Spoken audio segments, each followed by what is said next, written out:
Người tu vô vi thực hiện pháp lý vô vi khoa học huyền bí Phật Pháp,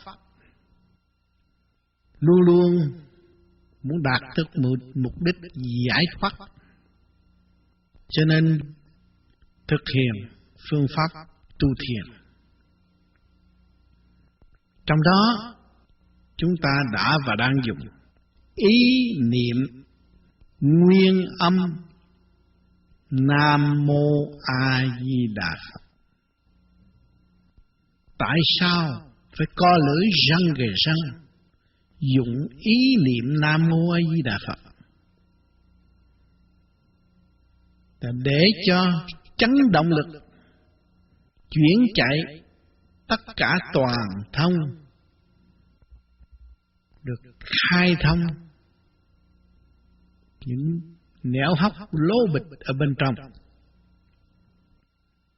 Nguyên ý của Nam Mô A Di Đà Phật nó là chấn động lực cực mạnh hòa hợp với cả càn khôn vũ trụ.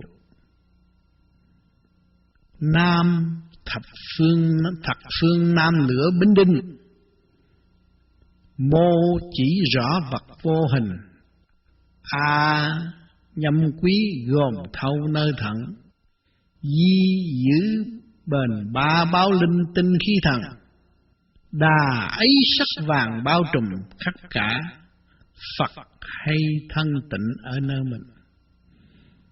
Tại sao nói có 6 chữ này mà nó có thể khai thông ngũ tạng, ngũ kinh của chúng ta, để phần điển tâm trên bộ đầu được khai mở hòa hợp với cả càn khôn vũ trụ.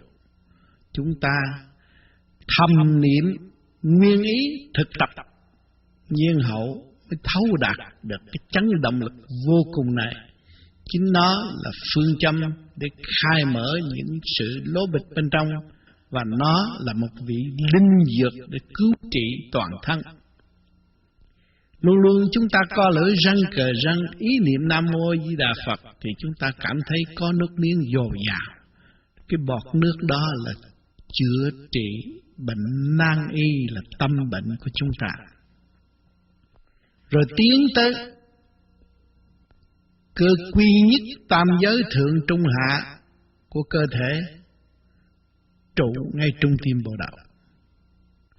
Thì lúc đó những sự phiền muộn sái quấy trong nội tâm của chúng ta sẽ dần dần tiêu tan, và chúng ta cảm thấy rằng cái tiểu thiên địa này, cơ thể này càng nới rộng, thanh nhẹ, cởi mở, và không bị kẹt ở trong tánh ý phàm tục nữa. Phải dùng ý niệm không được khai khẩu. Nếu khẩu khai thì thần khí tán, làm sao giữ được nguyên khí để trị căn bệnh nan y trong nội tâm. Người thế gian luôn luôn hướng ngoại, rồi đâm ra bị kẹt và không khai mở được, rồi đâm ra mở lời sân si. Còn người tu khép mình trong thanh tịnh, hướng thượng, đóng cửa thế gian, mở cửa thiên đàng, nó mới hòa cảm trên cả khôn vũ trụ. Và chư Phật chư Tiên mới chứng giám cho nó và quang chiếu thanh điển cho nó. Khi nó dùng ý niệm khai mở tâm trí thì ý tà không còn, lấy gì rước tà vào tâm. Ý tà không có, lấy gì rước ngoại xâm. Cho nên đây là cái phương thức cứu rỗi, và là một chìa khóa để thông qua 3 cõi tiểu thiên địa này, thượng trung hạ thông, thì 3 giới ở bên trên thiên địa nhân đều thông. Chúng ta có thể giao thông liên tiếp bất cứ đi chỗ nào với một nguyên ý hợp với thiên ý, khai mở trần tâm và không có bị kẹt nữa. Ở dưới vòm trời, chúng sanh đang sống trong sự mê muội tâm tối, vì chính nó chưa biết giá trị của sự quy nhất. Làm sao nó thức tâm? Cho ngày hôm nay chúng ta nhân cái cơ hội Đức Di Đà để truyền giải cho chúng ta phần thanh điển và cứu độ thường trực, để cho chúng ta khai mở quy nhất trong nội tâm nội thức của chúng ta. nhiên hậu chúng ta mới có cơ hội giải thoát mà diện kiến Ngài. Cho nên chúng ta đã áp dụng cái phương pháp pháp lý vô vi, khoa học huyền bí do Ngài truyền bá xuống cho chúng ta. Ngày hôm nay chúng ta huynh đệ tỉ muội đã thực hành và thấy rõ mức tiến trong nội tâm có. Trước kia chúng ta sân si, ngày nay chúng ta đã giảm bớt rồi. Dần dần sẽ không còn ôm lấy sự sân si, mà ôm sự sáng suốt để tận độ chúng sanh đúng theo thiên ý. Cho nên các bạn nên nhớ kỹ rằng chúng ta phải dùng ý niệm, không được khẩu khai thần khí tán. Tiện đây tôi xin đóng góp một phần. Tôi niệm ra bằng âm thanh, nhưng mà các bạn chỉ ngậm miệng co lưỡi răng kề răng, dùng ý niệm để theo dõi cái chấn động lực khai mở lục tâm bên trong. Lục tâm các bạn thông, các bạn mới xứng đáng là Phật tử. Còn lục tâm không thông, bây giờ các bạn có nói bao nhiêu cũng chả có ai tin. Chính chúng ta xây dựng cho chính ta, chứ không phải người khác xây dựng cho ta. Ta phải đào từ trong ra. Bộ đầu chúng ta phải khai thông bằng luồng điển. Lục tâm của chúng ta cũng phải khai thông bằng luồng điển. Thì lúc đó chúng ta mới cảm thấy nhẹ nhàng và an ninh. Đây các bạn nghe theo những lời niệm của tôi, rồi chuyển ý cho lục căn lục trần đồng hành cùng các bạn trong ý niệm thầm tu thầm tiến. Nam mô A Di Đà Phật. Nam mô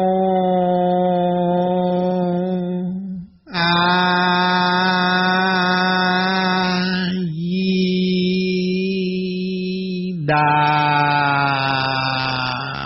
Phật. Nam mô A Di Đà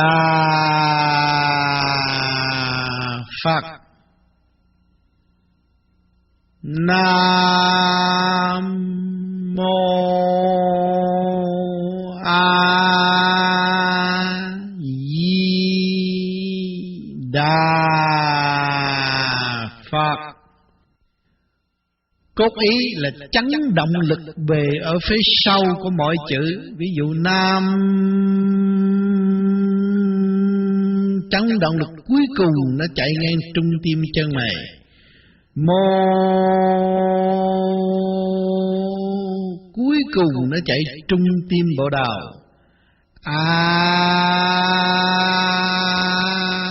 Cuối cùng nó chạy nơi trung tâm hai trái cật. Đó là một cái luân xa. Di, ngay trước ngực, đó là nơi phát hiện chữ dạng. Đa, tất cả lỗ chân lông phát khoan trong thanh tịnh sáng suốt. Phật, tứ hải quy gia, mình hiểu chuyện nhà của mình phải lo quét dọn để tiến hóa. Cho nên cái nguyên ý này là nó phù hợp với cơ tạng tiểu thiên địa này và để khai huệ trong nội tâm. Cho nên chúng ta phải trì tâm niệm mà mãi, niệm lúc rảnh, niệm nhiều lần, niệm thường, niệm vô biệt niệm. Dùng ý niệm tập trung trên bộ đầu. Niệm quen rồi thì có thể nghe trong nội tạng của chúng ta đồng niệm và đồng khai mở. Lúc đó cái thức hòa đồng công bằng bác ái của các bạn sẽ lộ ra rõ rệt, và pháp tướng của các bạn sẽ thay đổi. Nhãn quan của các bạn cũng được sáng suốt và cởi mở. Trí óc thay đổi lạ thường, thi thơ không có khó khăn đối với các bạn. Cho nên các bạn nghe lại một lần nữa tôi tiếp tục niệm để các bạn cảm thức chấn động lực và học nơi đó và tiếp tục triền miên niệm như vậy, thì tự nhiên các bạn sẽ mở ra tất cả những sự lô bịch ở bên trong và sẽ sáng suốt, mở tâm, mở trí. Nam Mô A Di Đà Phật. Nam Mô A Di Đà Phật. Nam Mô A Di Đà Phật.